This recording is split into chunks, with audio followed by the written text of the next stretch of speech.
અને એમની અંદર આપણને પ્રોડક્શન છે એ 20 થી 25 ટનની આડેગાળે મળતું હોય છે. અને વાર્ષિક જે આવક આપણે ગણીએ તો 20 થી 25 લાખની આસપાસ આપણને વાર્ષિક આવક જે કેપ્સિકમની અંદર છે.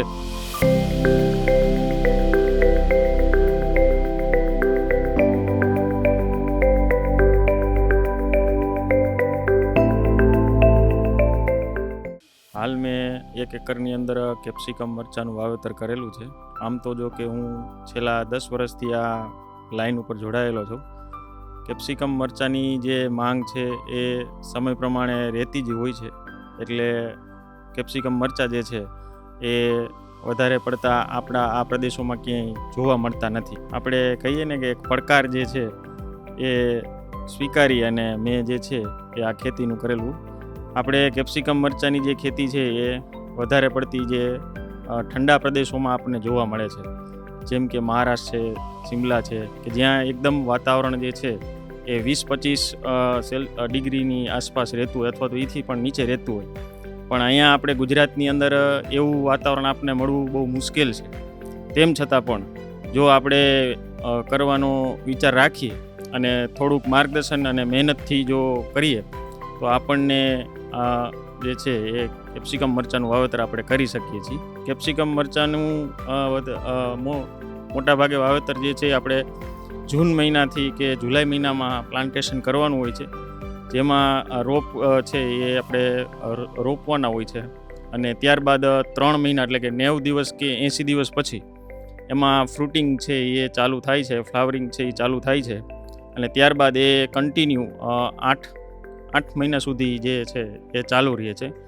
એમની જાળવણીની જો વાત આપણે કરીએ તો કેપ્સિકમ મરચાંની અંદર કોઈ બીજો મોટો રોગ કે સુકારો આવતો નથી, પણ જે જીવાત છે એ જીવાતનો અટેક વાતાવરણ ચેન્જ થતું રહે એના મુજબ આવતો રહે છે. પણ જો એની ચોક્કસ સારવાર અને જાળવણી આપણે કરીએ તો એમની અંદર આપણને પૂરતું રિઝલ્ટ મળે છે અને આપણને પ્રોડક્શન જે છે એ પૂરતું મળે છે. અહીંયા અત્યારે મારા આની અંદર જે કેપ્સિકમ કરેલા છે એમની અંદર જો કોઈ જીવાત આવતી હોય તો એમાં જે સ્ટ્રીકી સ્ટેપ છે, અમુક પેસ્ટિસાઇડ જે છે કે જે સમયાંતરે મારવામાં આવે તો એ રોગ પણ આપને કોઈ નુકસાનકારક નથી કરતા. બીજું એ કે અત્યારનું વાતાવરણ જે છે એ ફેરફારવાળું હોય છે. અત્યારે હાલમાં જ જો આપણે વરસાદ થઈ રહ્યો છે તો બહારના જે પાકો છે એમાં બહુ મોટા ભાગનું નુકસાન આવેલું છે.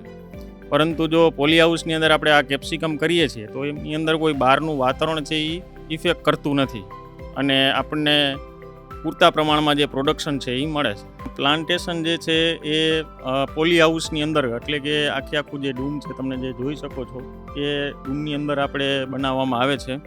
અને પ્લાન્ટેશનમાં જાળવણીમાં જે છે એ જ્યારે આપણે પ્લાન્ટેશન કરીએ છીએ ત્યારથી લઈ અને છોડ જ્યારે બહાર નીકળે છે ત્યાં સુધીનું આપણે ડે ટુ ડે આપણે જેમ નાના બાળકનું ધ્યાન રાખતા હોય છે એ પ્રમાણે એક એક છોડવાની અંદર જે કોઈ રોગ છે અથવા તો જે કાંઈ મિસ્ટેક આવેલી છે તો એનું આપણે સમયાંતરે નિરાકરણ કરી અને આપણે રોગને કે ગમે કોઈ પણ વસ્તુ જે ઇફેક્ટ કરતી હોય છે એને આપણે દૂર કરી શકીએ છીએ. ખાસ કરીને આમની અંદર જે છે એ ખાતરના જે ડોઝ હોય છે એ બહુ મહત્ત્વના હોય છે અને એનું એક શેડ્યુલ આવતું હોય છે. એ શેડ્યુલ પ્રમાણે જો આપણે કાયમી એમને નિભાવતા રહીએ છીએ તો આપણે પૂરતા પ્રમાણમાં જે છે એ આપણે પ્રોડક્શન મળે છે. અત્યારે કેપ્સિકમ મરચાંની અંદર મારી પાસે ગ્રીન, રેડ અને યલો આ 3 વેરાયટીના જે કેપ્સિકમ છે એ હું કરું છું અત્યારે. અને એમનું મને રિઝલ્ટ જે છે જે પ્રોડક્શન છે એ બહુ સારું મળે છે. અને એમની અંદર આપણને પ્રોડક્શન છે એ 20 થી 25 ટનની આડેગાળે મળતું હોય છે. અને વાર્ષિક જે આવક આપણે ગણીએ તો 20 થી 25 લાખની આસપાસ આપણને વાર્ષિક આવક જે કેપ્સિકમની અંદર છે એ 1 એકરની અંદર માત્ર 1 એકરમાં જ આપણે આટલી આવક વાર્ષિક મેળવી શકીએ છીએ.